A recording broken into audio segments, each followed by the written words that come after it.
This one's from Chad Husky. I'm going to show it. I'm going to bring it up on the screen. Chad writes, he goes, always loved watching Chris race. Awesome. I remember in 94 when Chris absolutely dominated skiing sport. The GOAT. I'm curious if Chris thinks that racing can return to being a mainstream sport again. What do you think? As much as I want that to happen, I think we have two. The problem is I think back when we were, Chad probably remember back in the hot summer nights and, ESPN and all that stuff, we didn't have much stuff in America at that time. Now we got all these things like where the X Games aren't even popular anymore. There's other stuff now. And, and I think if we did more type of surf events and had someone, find that person that maybe wasn't greedy, do small events, but a lot of, YouTube money behind, pump it into making it a good premier event. Like go to a pier in Huntington, go to the pier in, on the East Coast and find, maybe something like that, and just have a certain amount of class riders, elite riders. You have the Gomez's and the free ride guys and, all that type of stuff and do that. And I know we've tried it before. I thought the Moto Surf was a great event. I don't know if it was before its time or after its time, but it's, I think something like that could work again.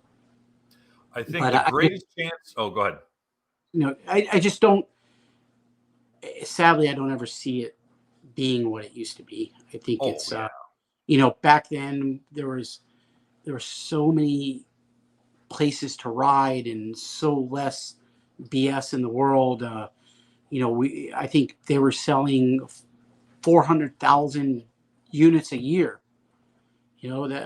I struggle to sell, not stand-up wise. I mean, nobody wants to buy a Superjet.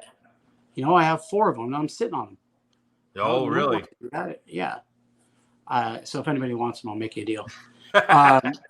So like that stuff, the prices of Watercraft are the best Watercraft out there is $20,000 now almost. And, the prices are high.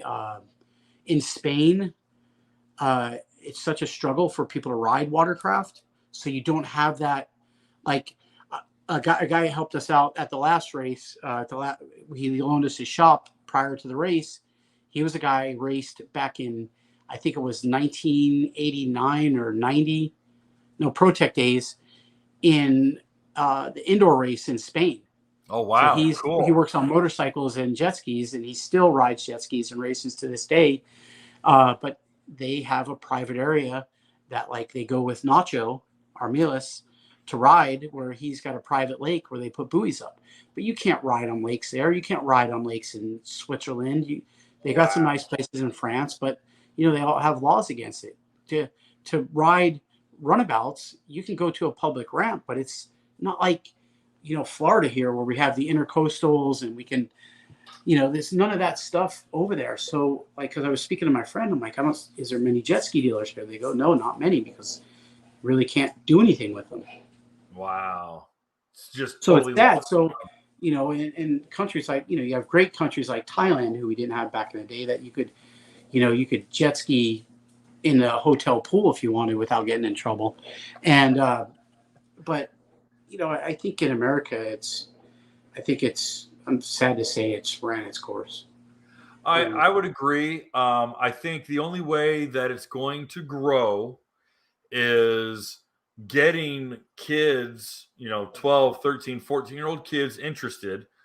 And the only way to get them interested is cheap entry-level stuff, but high visibility. And that's social media. That's going to be TikTok. That's going to be, Instagram Reels and things like that. And the most visibly impressive jet skiing is surf and free ride, in my opinion. And I always felt that the best way to get them in was some promoter needs to just absolutely get on his hands and knees I default and call it the G-Shock Tour because that's how I knew it. But the surf tour, the surfing tour that did all the piers up and down the coastlines. And it used to be G-Shock, and then I think, Quicksilver. Everyone's had their name on it for a while, but if a jet ski promoter could get in with the surfing championships and go, can we be your rodeo clowns?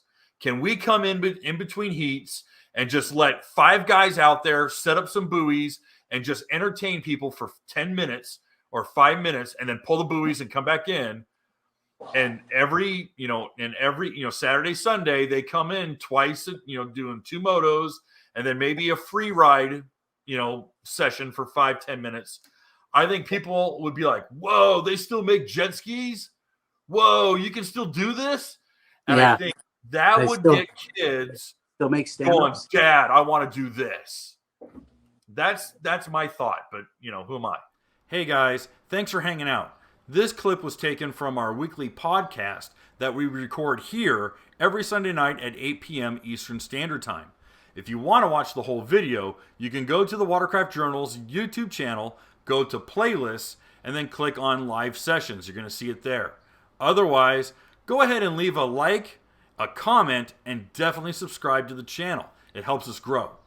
And again, thanks again for watching our videos, and we hope to see you soon.